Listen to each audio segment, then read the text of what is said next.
Hello guys, आज चाहिँ हामी चाहिँ बाबा र छोरी दुईजना गाउँको घरमा छौँ। बट अहिले चाहिँ कन्डिसन यहाँ चाहिँ हामी नबसेको धेरै वर्ष भइसक्यो, 19-20 वर्ष। अहिले चाहिँ कटेराको हालत चाहिँ यस्तो छ, भत्किसकेछ। अनि यस्तो छ, यो चाहिँ म जन्मेको घर हो है गाइजहरू। हाम्रो चाहिँ यो आरुको रुख, बेलाउती। बेलाउती नि फले रहेछ नि यता नि, यहाँ सानसाना अलि टाइमपछि चाहिँ खाना हुने रहेछन्। यो चाहिँ यो हामी जन्मेको घर 3 जना। अनि यता चाहिँ अब ठुलो बुवाहरूको घर, बद्री ठुलो बुवाहरूको ऊ त्यहाँदेखि छ नि, त्यो चाहिँ अब खराने फाँट भइहाल्यो। यहाँ घिरम्लोधरी फले रहेछ है गाइजहरू। पहिला चाहिँ यहाँ कत्रो ठुलो मौसमको रुख थियो र कति धेरै फल्थ्यो। मौसम सुन्तला धेरै थियो नि। त्यही त, अहिले त सबै झाडी बछ न, राम्रोसँग आइन्छ केही नभएपछि। अब यो झाडी हिँड्न पर्यो है गाइजहरू, कता लडिन्छ जस्तो।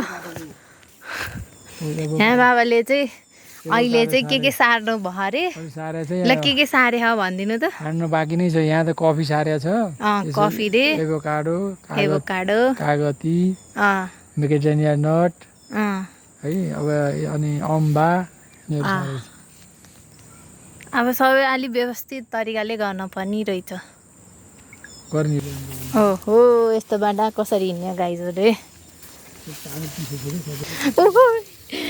लट्चुकी क्या हो गाइजहरू?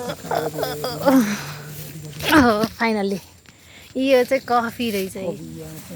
हो, यतिको भयो जति चाहिँ सबै सार्नु परेछ अहिले चाहिँ। त्यहाँ देखाउँदै हुनुहुन्छ मलाई। यो सबै अहिले सार्नु भएको। त्यहाँ चाहिँ भुइँगड्डा नि रहेछ है। यता चाहिँ सानो टुच्च फले। ओहो, जुका त लाउँदैन नि बाबा यहाँ? यो पनि कफी हो, यो त्यो चाहिँ एभोकाडो रे गाइजहरू। सानो सानोमा चाहिँ कसले चाहिँ यसको पुच्छारमा चाहिँ डोरी तानेर बाँध्नुहुन्थ्यो। मलाई त सानोको मेमोरिज याद आयो। उड्यो। हामी चाहिँ तल जाँदैछौँ अब। यहाँ केराहरू लाउनु भयो रहेछ सलक्क। सर्न त सरे रहेछ है। ऊ त्यहाँ न्युरो नि रहेछ ऊ बाबा, ऊ त्यहाँ नगर्नी। अहिले न्युरो टिप्यो भने चाहिँ सर्पले जुठा हालेको भनेर टिप्दो रहन्छ है गाइजहरू। मम्मीले भन्नको त्यो चाहिँ। यहाँ त अन्डाधरि पाइन्छ क्या चराको है। पहिला अन्डा पाइन्थ्यो नि, हामी घाँस काट्न आउँदाखेरि। यहाँ सबै कफी, बिचमा कफी छन्। यो चाहिँ एभोकाडो रे। बाबाको मेहनत त डरै छ।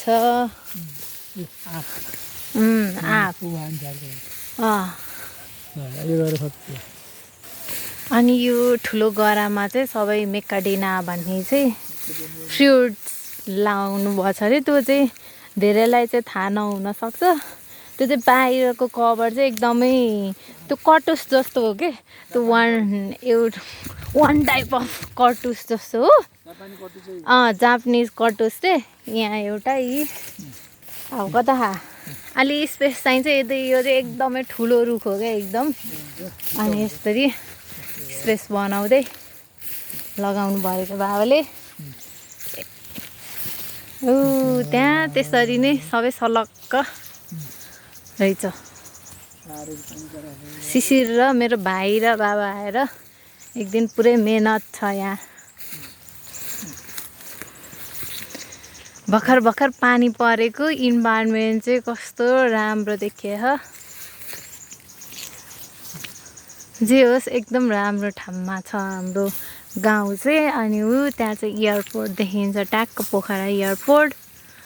अनि यता चाहिँ खरानी फाँट त्यही त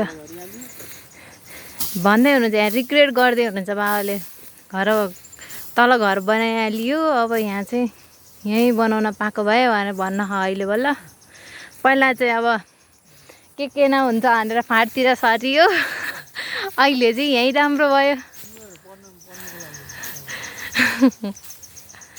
हो त्यो नि हो ठिक छ अब टाढा छैन धेरै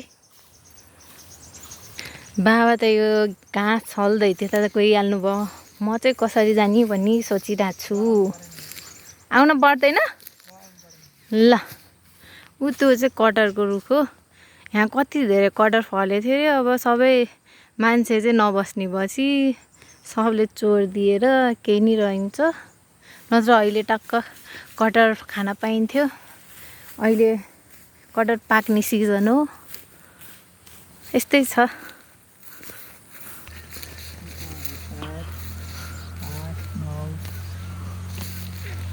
अझै टाढा धेरै टाढा भएको हुनु त अब ठिकै छ ठुला हुन्छ भने 20वटा सारेको हुन्छ अरे अझ एक दुईवटा अझै त पुगिहाल्यो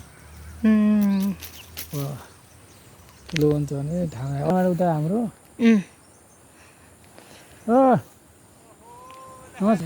यहाँबाट हाम्रो त्यहाँ गामाघर चाहिँ छेकिँदो रहेछ ट्याक्कै छ यहाँ चाहिँ अब केरा खेती नि रहेछ होइन केरा लाउनु रहेछ त्यहाँ चाहिँ ऊ सबै केरा घारी रहेछ हो नि राम्रो राम्रो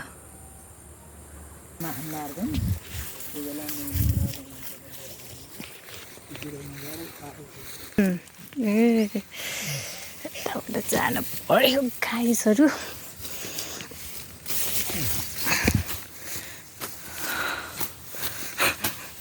बाटो बनाउँदै हिँड्न है बाबाले चाहिँ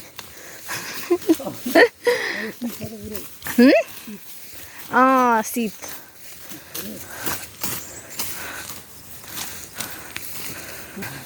त्यही त बराबर त खादिम 10 पाउन्ड फलेको थियो नि त आफूलाई खाने कटहर भएको थियो अझै बाँडेको नि अलिअलि ल अब चाहिँ यताबाट चाहिँ सबै झाडी भएर हिँड्ने बाटो केही नि छैन म त लड्छु कि यता चाहिँ यति राम्रो रोड छ बेलाउती चाहिँ फले रहेछ तर यो त यस्तो हडिया बेलाउती पाक्छ फेरि यसमा त किरा लगाइहाल्छ कि किन हो कति छिटो किरा लाउँछ है ल यसो गराएर हेरेर return back to home again ल बाई बाई गाइज